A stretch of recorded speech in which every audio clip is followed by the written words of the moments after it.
Olá pessoal, nós vamos evocar aqui a Santíssima Trindade, em nome do Pai, do Filho e do Espírito Santo. Amém. Olá pessoal, sejam muito bem-vindos ao nosso curso de ótica geométrica.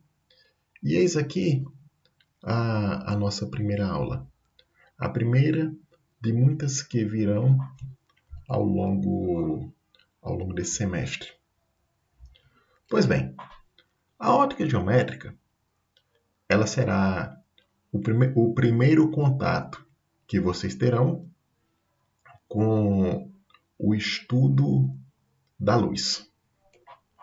E antes da gente iniciar o assunto, eu quero fazer para vocês uma apresentação breve do conteúdo que nós iremos abordar nestas aulas. Eu quero aqui citar os pontos principais do que será estudado nesse curso inicial de ótica geométrica. Pois bem, no começo vai entrar essa parte aqui que nós chamamos de preliminares. Aqui, basicamente, nós vamos situar a luz no seu contexto físico. E aqui, nessa parte, algumas questões importantes surgirão. A primeira delas é: o que é a luz? E a partir daí, várias outras aparecerão. Como, por exemplo, qual a natureza física da luz? A luz, ela é corpúsculo ou ela é onda?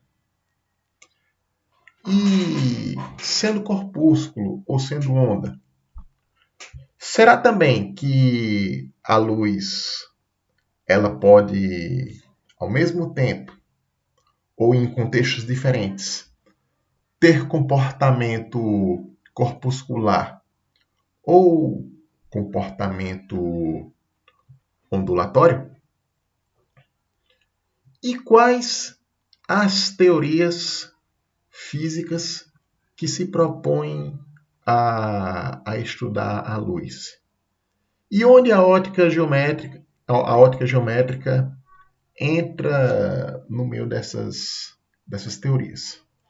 Pois bem, a ótica geométrica ela será uma dessas teorias que se propõem a estudar a luz. Aí vem outra questão. Por que estudar ótica geométrica? Quais aspectos da luz que a ótica geométrica aborda? Quais as vantagens e desvantagens de se tratar a luz pela ótica geométrica? E assim, pessoal, todas essas coisas que eu comentei aqui, nós vamos falar aqui, olha, nessas preliminares, antes do estudo propriamente dito da ótica geométrica. Uma vez justificado do porquê estudar ótica geométrica, aí vamos entrar nessa outra parte aqui, que são os princípios básicos da ótica geométrica. Aí nós vamos ver que o conceito principal da ótica geométrica é o conceito de raio de luz. Que um raio de luz, na verdade, é uma representação geométrica do percurso, do caminho que a luz faz quando ela se propaga no meio. E então, os princípios básicos da ótica geométrica são basicamente os princípios geométricos que os raios de luz devem obedecer. Aí vamos, na próxima parte, tratar do que é conhecido pela maioria como o princípio de Huygens. Mas eu coloquei aqui princípio de Huygens-Grosseteste.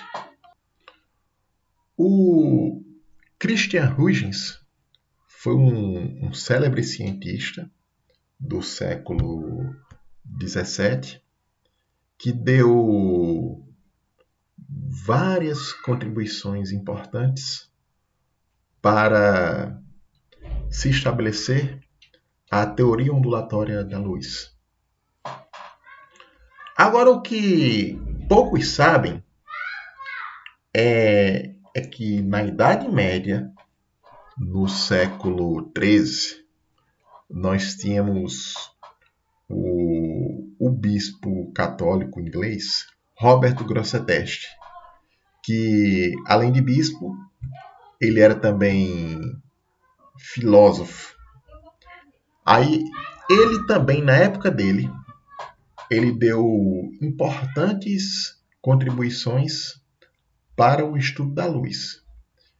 E uma das suas contribuições foi justamente esse princípio, que muitos conhecem como sendo o princípio de Huygens. Esse princípio de Huygens-Grosseteste é basicamente o seguinte: quando vocês têm uma onda e considera a frente da onda, então cada ponto dessa frente de onda, esses pontos vão funcionar como fontes de novas ondas, como fontes esféricas. Então, a partir de cada ponto, vai brotar como é que se diz? Ondas esféricas ao redor desses pontos. Então, é como se pegarmos, por exemplo, a luz, né? É como se a luz ela tivesse um poder de autodifusão. Ou seja, a partir dela mesma brotasse ali novas fontes de luz. Então, esse princípio de Huygens-Grosseteste, ele será muito importante, tanto na ótica geométrica, como na ótica ondulatória. Na ótica geométrica, por exemplo, para explicar reflexão e refração. E na ótica ondulatória, para explicar fenômenos de interferência e difração. Aí depois nós vamos aqui para o princípio de Fermat. O princípio de Fermat, ele é como é que eu posso dizer? Ele é uma matematização do caminho que a luz percorre. Então, basicamente, ele diz o seguinte, que se você tiver um meio, aí nesse meio você pega 2 pontos e considere que a luz vai se propagar de um ponto para o outro. A luz é representada por um raio de luz. Então, geometricamente, eu tenho um raio de luz que sai de um ponto inicial a um ponto final. Então, o princípio de Fermat, ele vai nos dizer que a trajetória seguida por esse raio de luz será tal que o chamado caminho óptico será minimizado. Então, quando chegar aqui no princípio de Fermat, nós vamos definir o que é esse caminho óptico e em quais condições esse caminho óptico é minimizado. Isso aqui também, esse princípio de Fermat, vai nos explicar a questão da reflexão, refração e muitas coisas que ocorrem na ótica geométrica, como, por exemplo, a curvatura da luz em meios que não são homogêneos. E, claro, vamos estudar aqui reflexão e refração da luz. Então, basicamente, quando a luz ela vai passar de um meio para o outro, desconsiderando efeitos de emissão e absorção, o raio de luz vai fazer uma dessas duas coisas. Ou as duas coisas simultaneamente. Então, ele vai se refletir na interface que separa os dois meios, aí você tem a reflexão do raio. Ou ele vai se transmitir. Ou um raio incidente na interface que separa os dois meios, uma parte dele se reflete e a outra se refrata, ou seja, ele é transmitido a partir da interface que separa os dois meios. E nessa transmissão, esse raio se desvia. Aí é o que nós chamamos de refração, esse desvio, quando o raio passa de um meio para o outro. Aí vem a outra parte, que é a parte dos instrumentos ópticos. Os principais instrumentos que nós vamos tratar aqui na ótica geométrica.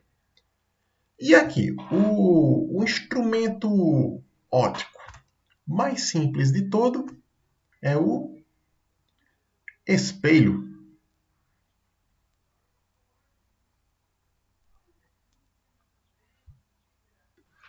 O papel básico do espelho, como instrumento óptico, é refletir os raios de luz nele incidente, obedecendo aqui aos princípios da reflexão, conforme vamos ver nas aulas futuras.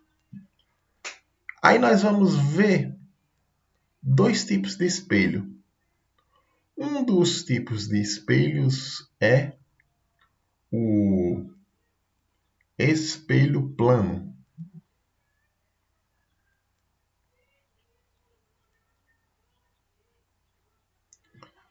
Que é basicamente o espelho com forma plana. É o espelho que mais comum nas nossas residências. E o que o espelho plano ele faz basicamente é formar uma imagem semelhante ao objeto real. Então tem um objeto real que está na frente de um espelho plano. O espelho plano, pelos princípios da reflexão, ele reproduz uma imagem idêntica ao objeto. Então é basicamente isso. Aí eu posso colocar um objeto na frente de um espelho plano. Ou posso fazer outras coisas. Por exemplo, eu posso associar espelhos planos. Eu posso colocar um objeto entre dois espelhos. Aí eu posso colocar espelhos simultâneos e verificar as imagens em cada um deles. Eu posso fazer a rotação do espelho plano e saber como será a imagem do objeto nesse espelho rotacionado. Eu posso associar espelhos formando um ângulo com relação ao outro. E assim vai. Aí nós vamos estudar também os espelhos esféricos. Aí os espelhos esféricos é o mesmo material do espelho plano, A diferença é que é a forma dos espelhos esféricos. Enquanto o espelho plano, ele é uma superfície plana, os espelhos esféricos, eles são formados por calotas esféricas de baixa curvatura. Os espelhos esféricos, assim como os espelhos planos, eles reproduzem a imagem do objeto pelas leis da reflexão, porém, essas imagens formadas, elas não são idênticas ao objeto, como é no caso do espelho plano. Essas imagens, elas podem ser ampliadas ou reduzidas, dependendo da aplicação desejada. Eu posso, por exemplo, reduzir o tamanho da imagem formada para aumentar o campo de visão. Aí, por exemplo, esse tipo de espelho que diminui a imagem para aumentar o campo de visão é muito usado nos supermercados para a vigilância dos ambientes. Mas eu posso usar também um espelho esférico que aumenta a imagem.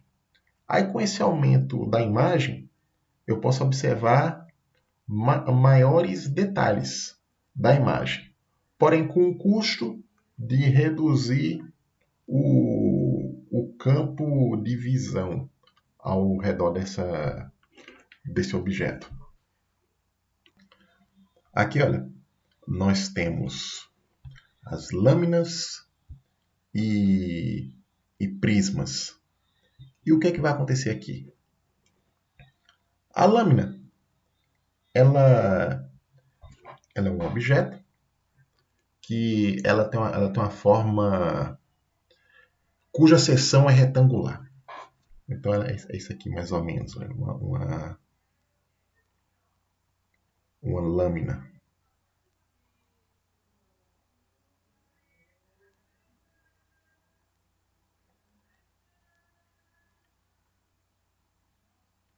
Ela tem mais ou menos essa forma. Só que ela é longa. Ela é longa para lá e longa para cá. Aí a luz vem aqui, ó. Ela vem e vai sair. Aí o que vai acontecer com a luz que incide na lâmina, conforme nós vamos ver mais para frente? A luz, ela não se desvia, porém, ela é deslocada. Por exemplo, ela pode ser deslocada para a direita ou para a esquerda, dependendo dos parâmetros dessa lâmina. E a gente tem os prismas. Aí o prisma é parecido com uma lâmina, porém ele tem a seção retangular. Ele é algo assim. Aí o que acontece? Existe o célebre experimento do prisma de Newton, que basicamente o que acontece é... E o que acontece no prisma de Newton é a luz branca incide no prisma, aí quando ela sai desviada. Só que quando ela se desvia, as cores que formam branco se separam em todas as cores do espectro visível. Aí sai o arco-íris. Aqui, pessoal, aí nós vamos estudar aqui as lentes esféricas. Essas lentes são basicamente lâminas na forma esféricas, estreitas. E o que a lente vai fazer é... Você tem um objeto que está diante de uma lente. Ela vai reproduzir uma imagem deste objeto, que pode ser maior ou menor que o objeto, usando os princípios da refração da luz. E essas lentes, elas estão em todo lugar. Aqui, por exemplo, nos óculos, aqui eu tenho duas lentes aqui, na câmera desse computador que eu preparo essas aulas, tem lentes, nos telescópios, nos microscópios, nos celulares de vocês e por aí vai. Talvez a lente ela seja o instrumento óptico mais importante que existe. Aí nós vamos estudar os detalhes da formação das imagens nas lentes. Para encerrar o curso, a gente vai fazer uma breve introdução à ótica ondulatória. Teoria tal que leva em consideração os aspectos ondulatórios da luz. Aí nós vamos tratar aqui da interferência,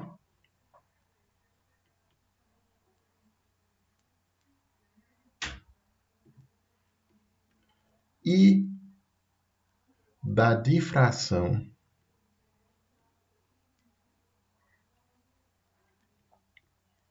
da luz. Pessoal, como avaliação deste curso, nós vamos fazer algumas atividades. Passarei para vocês algumas listas de exercício e algumas atividades práticas que no momento oportuno eu lhes direi quais são elas. Eu vou então encerrar por aqui, pessoal. E na próxima aula a gente vai começar o curso propriamente dito.